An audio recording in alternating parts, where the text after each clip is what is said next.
Good morning class. आज की online कक्षा में आप सबका स्वागत है और आज हम पढ़ने जा रहे हैं मुंशी प्रेमचंद द्वारा रचित कहानी नमक का दारोगा, है ना। जैसे कि आप सबको पता है कि मुंशी प्रेमचंद को उपन्यास सम्राट के नाम से भी जाना जाता है और इसका मूल नाम है धनपत राय। प्रेमचंद हिंदी कथा साहित्य के शिखर पुरुष माने जाते हैं। नमक का दारोगा पाठ में मूल रूप से बताया गया है कि किस प्रकार धर्म की क्या है धन पर जीत होती है। तो आइए शुरू करते हैं धर्म पर धर्म की जीत की कहानी नमक का दारोगा। जब नमक का नया विभाग बना और ईश्वर प्रदत्त वस्तु के व्यवहार करने का निषेध हो गया तो लोग चोरी छिपे इसका व्यापार करने लगे, है ना। जब नमक का नया कानून बना, नया विभाग बना और ईश्वर द्वारा प्रदान की गई नमक पर क्या है व्यापार करने पर निषेध लग गया तो लोग जो है इसका व्यापार चोरी छिपे करने लगे। अनेक प्रकार के छल प्रपंचों का सूत्रपात हुआ और उस समय क्या हुआ, लोग अनेक प्रकार से छल प्रपंच पर विशेष ध्यान देने लगे। कोई घूस से काम निकालता था, कोई चालाकी से। अधिकारियों के पौ बारह थे। पौ बारह होने का अर्थ है लाभ ही लाभ होना। उस समय ऐसा था कि लोग पटवारीगिरी का सर्व सम्मानित पद को छोड़कर लोग इस विभाग की बरकंदाजी करते थे। बरकंदाजी का अर्थ है बंदूक लेकर चलने वाला सिपाही, है ना। और वो समय ऐसा था कि लोग जो है वो क्या है पटवारीगिरी का पद छोड़ने तक को क्या थे तैयार थे। इसके दारोगा पद के लिए तो वकीलों का भी जी ललचाता था, है ना। और इस पद को प्राप्त करने के लिए क्या है वकीलों का भी जी ललचाता था। यह वह समय था जब अंग्रेजी शिक्षा और ईसाई मत को लोग एक ही वस्तु समझते थे। फारसी का प्राबल्य था उस समय। प्रेम की कथाएं और श्रृंगार रस के काव्य पढ़कर फारसिंदा लोग सर्वोच्च पदों पर नियुक्त हो जाया करते थे। मुंशी वंशीधर भी जुलेखा की विरह कथा समाप्त करके मजनू और फरहाद के प्रेम वृत्तांत को नल और नील की लड़ाई और अमेरिका के आविष्कार से अधिक महत्व की बातें समझते हुए रोजगार की खोज में निकले, है ना। और वंशीधर भी क्या है अब रोजगार की खोज में निकल गया है। तो कौन है ये वंशीधर, इसके बारे में आगे जानकारी दी गई है। मुंशी वंशीधर जो है वो इस कहानी के क्या है नायक है कि और बहुत ही धर्मनिष्ठ और सत्यवादी थे। तो उसके साथ क्या क्या घटनाएं घटित होती है। उनके पिता एक अनुभवी पुरुष थे। अनुभवी मतलब जिसको जीवन का अनुभव होता है। समझाने लगे बेटा, है ना। और वृद्ध पिता जो है वो अपने बेटे को समझाने लगे, घर की दुर्दशा देख रहे हो, ऋण के बोझ से दबे हुए हैं। एक पिता जो है वो अपने बेटे को समझाते हुए कह रहा है ना कि आप तो घर की दुर्दशा को देख ही रहे हो कि हम लोग जो है ना वो ऋण के बोझ से क्या है दबे हुए हैं। लड़कियां हैं वह घास फूस की तरह बढ़ती चली जाती है ना। और घर में लड़कियां हैं जो घास फूस की तरह क्या है बढ़ती चली जा रही। इसका मतलब है कि समाज में लड़कियों के दायित्व को ज़्यादा रूप से देखा जाता है, विशेष रूप से क्या है देखा जाता है। और इसके बहुत से भी कारण हैं। मैं कगारे पर का वृक्ष हो रहा हूँ और मेरी स्थिति कैसी है, किनारे पर खड़े हुए वृक्ष के समान है ना, जो पता नहीं कब गिर जाए, ना मालूम कब गिर पड़ूं। अब तुम ही घर के मालिक मुख्तार हो। पिता अपने बेटे को क्या कर रहा है, अब सारी जिम्मेदारी जो है हमारे घर की है ना वो आपकी ही है। नौकरी में ओहदे की ओर ध्यान मत देना, यह तो पीर का मजार है ना। एक पिता जो है वो अपने बेटे को समझाते हुए कह रहा है कि आप तो नौकरी ढूंढने के लिए जा रहे हो, ठीक है, लेकिन याद रखना मेरी सलाह मानना, ओहदे मतलब आप पद की ओर ध्यान मत देना, यह तो क्या है पीर का मजार है। निगाह चढ़ावे और चादर पर रखनी चाहिए, है ना। आप अपनी निगाह किस पर रखना, चढ़ावे और चादर मतलब ऐसी नौकरी ढूंढना, है ना, जिसमें ऊपरी आय जो है वो ज़्यादा हो। ऐसा काम ढूंढना जहां ऊपरी आय हो।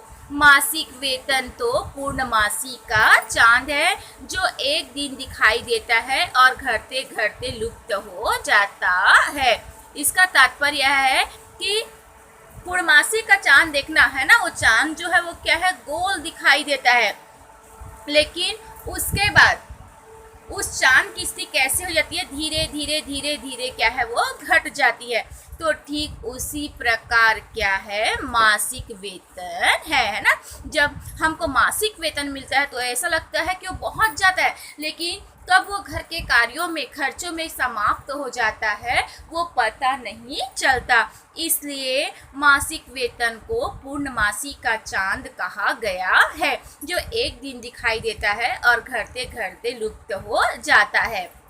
ऊपरी आय बहता हुआ स्रोत है जिससे सदैव प्यास बुझती है ना। और ऐसा काम ढूंढना जिसमें आपको ऊपरी आय हो, है ना, उससे ही प्यास बुझती है।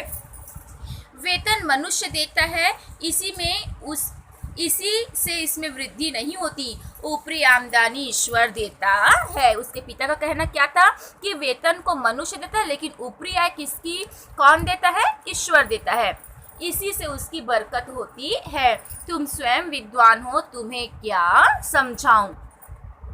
इस विषय में विवेक की बड़ी आवश्यकता है। मनुष्य को देखो, उसकी आवश्यकता को देखो और अवसर को देखो, उसके उपरांत जो उचित समझो करो, है ना। वृद्ध पिता जो है वो अपने बेटे को समझाते हुए कहता है कि आपके पास बुद्धि है, आप अवसर देखो, उसके बाद कोई कदम उठाना। गरज वाले आदमी के साथ कठोरता करने में लाभ ही लाभ है। गरज वाले मतलब जो आपको कुछ लग रहे हैं, जैसे कोई आपको पैसा लग रहा है ना, तो उससे काम निकालने में क्या है, मजा आता है। लेकिन बेगरज को दाव पर पाना जरा कठिन है। लेकिन बेगरज जिससे आपको कोई मतलब नहीं है या उससे को आपसे कोई मतलब नहीं है, तो ऐसे लोगों को क्या है, रास्ते पर लाना, अपने हिसाब से चलाना क्या है, बहुत कठिन है। इन बातों को निगाह में बांध लो, यह मेरी जन्म भर की कमाई है। पिता क्या कर अपने बेटे से, मेरी इस बात को आप गांठ बांध लो, है ना, ये जो बातें हैं मेरी जन्म भर की कमाई है। इस उपदेश के बाद पिताजी ने आशीर्वाद दिया। वंशीधर आज्ञाकारी पुत्र थे। ये बातें ध्यान से सुनी और तब घर से चल खड़े हुए। इस विस्तृत संसार में उनके लिए धैर्य अपना मित्र, बुद्धि अपनी पथ प्रदर्शक और आत्मावलंबन ही उनका सहायक था। अब इस विस्तृत संसार में क्यों कहा गया है, वो नौकरी ढूंढने के लिए बाहर निकला है कि नहीं निकला है, तो बाहर में उसका अपना कोई नहीं है ना, तो उसका अपना वहाँ पे कौन था, उसका अपना धैर्य, उसका मित्र था, बुद्धि उसको रास्ता बतलाने वाली थी। लेकिन अच्छे शकुन से चले थे। जाते ही जाते नमक विभाग के दारोगा पद पर प्रतिष्ठित हो गए, है ना। और जैसे ही नौकरी चाहता था उसको क्या है, वैसी ही नौकरी मिल गई। वेतन अच्छा और ऊपरी आय का तो ठिकाना ही ना था। वृद्ध मुंशी जी को सुख संवाद मिला तो फूले ना समाये। फूले ना समाना मतलब बहुत प्रसन्न होना। महाजन कुछ नरम पड़े, कलवार की आशा लता लहराई। उसके पिताजी को बहुत चिंता थी ना कि पता नहीं मेरे बेटे को कैसी नौकरी मिलेगी, उसमें आय होगा कि नहीं होगा। तो महाजन कुछ नरम पड़े, उसका जो गुस्सा था क्या है, कम हो गया। आशा लता लहराई, है ना, और उसके परिवार में क्या है, आशा लहरा रही थी। पड़ोसियों के हृदय में शूल उठने लगे और उसके जो पड़ोसी थे वो उससे क्या है, अब जलने लगे। तो आगे की कहानी शुरू करते हैं। जाड़े के दिन थे और रात का समय था, है ना, ठंडी का मौसम चला था और रात का समय। नमक के सिपाही चौकीदार नशे में मस्त थे। मुंशी वंशीधर को यहाँ आए अभी 6 महीनों से अधिक ना हुए थे, है ना। और मुंशी को क्या है, मुंशी वंशीधर को 6 महीने से अधिक नहीं हुआ था यहाँ, लेकिन इस थोड़े समय में ही उन्होंने अपनी कार्यकुशलता और उत्तम आचार से अफसरों को मोहित कर लिया। तो उसमें एक गुण था, है ना, उसमें अपने बहुत से गुण थे, व्यक्तित्व गुण। और उन्हीं गुणों के कारण उन्होंने अपने अफसरों को क्या है, मोहित कर लिया। मोहित करना मतलब प्रसन्न होना। अफसर लोग उन पर बहुत विश्वास करने लगे और जो बड़े बड़े अधिकारी थे इस विभाग के है ना, वो भी क्या है, मुंशी बंसीधर पर विश्वास करने लगे। नमक के दफ्तर से 1 मील पूर्व की ओर जमुना बहती थी। उस पर नावों का एक पुल बना हुआ था। दारोगा जी किवाड़ बंद किए मीठी नींद सो रहे थे। अचानक आंख खुली तो नदी की प्रवाह की जगह गाड़ियों की गड़गड़ाहट तथा मल्लाहों का कोलाहल सुनाई दिया, है ना। मुंशी बंसीधर भी क्या था, दरवाजा को बंद किया और वो भी सो गया, लेकिन अचानक जब उसकी आंख खुली, है ना, तो उसे क्या है, बाहर कोलाहल सुनाई दिया। उठ बैठे और जब वो सो रहे थे तो उसका उठकर बैठ गए। इतनी रात गए गाड़ियां क्यों नदी के पार जाती है? जब उसने कोलाहल को सुना ना तो अपने मन से प्रश्न किया, आखिर क्या हुआ है कि गाड़ियां क्यों उस पार जाती रही है? अवश्य कुछ न कुछ गोलमाल है ना, कोई ना कोई बात है, कोई ना कोई घोटाला तो है। तर्क ने भ्रम को पुष्ट किया। तर्क ने भ्रम को पुष्ट किया मतलब अपने तर्क, अपनी बुद्धि के द्वारा उसने क्या, अपने भ्रम को दूर किया। आखिर कारण क्या है? वर्दी पहनी, तमंचा जेब में रखा और बात की बात में घोड़ा बढ़ाए हुए पुल पर आ पहुंचे। गाड़ियों की एक लंबी कतार पुल के पार जाती दिखी। डांटकर पूछा, किसकी गाड़ियां हैं? वहां पे जो लोग जमा हुए थे ना, उससे पूछता आखिर किसकी गाड़ियां हैं। थोड़ी देर तक सन्नाटा रहा। जब मुंशी बंसीधर ने लोगों से क्वेश्चन किया, है ना, तो थोड़ी देर वहां पर क्या है, सन्नाटा रहा। आदमियों में कुछ कानाफूसी हुई। तब आगे वाले ने कहा, पंडित अलोपी दिन की यह गाड़ी किसकी है?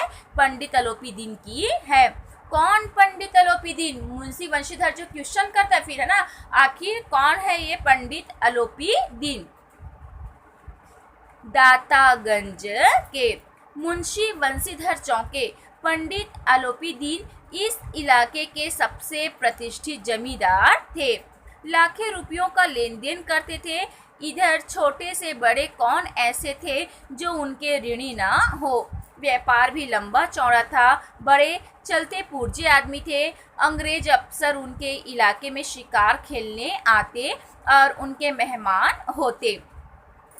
12 मास सदा व्रत चलता और उसे घर में क्या है, 12 मास सदा व्रत चलता, हमेशा उसके यहाँ क्या भोजन चलता। मुंशी जी ने पूछा, गाड़ियां कहाँ जाएगी? ठीक है, ये आलोपी दिन की गाड़ी है, लेकिन ये गाड़ी कहाँ जाएगी? उत्तर मिला, कानपुर। गाड़ी कहाँ जाएगी? कानपुर। लेकिन इस प्रश्न पर कि इसमें क्या है, सन्नाटा छा गया। फिर वो आगे प्रश्न करता है ना कि आखिर इसमें क्या है, तो इस बात पर क्या है, सन्नाटा छा जाता है। दारोगा साहब का संदेह और भी बढ़ा। कुछ देर तक उत्तर की बाट देखकर वह जोर से बोले, क्या तुम सब गूंगे हो गए हो? हम पूछते हैं इसमें क्या लदा है ना, आपकी गाड़ी में आखिर क्या है? जब इस बार भी कोई उत्तर न मिला तो उन्होंने घोड़े को एक गाड़ी से मिलाकर बोरे को टटोला। भ्रम दूर हो गया, यह नमक के ढेले थे, है ना। और जब किसी से कोई उत्तर नहीं मिला तो वह स्वयं जाता है ना, बोरे को टटोलता है। टटोलना मतलब देखता है, तो उसका भ्रम जो है वो क्या है, दूर हो जाता है। यह नमक के ढेले थे और उस बोरे में क्या थे, नमक के ढेले थे। तो आगे की पढ़ाई नेक्स्ट कक्षा में।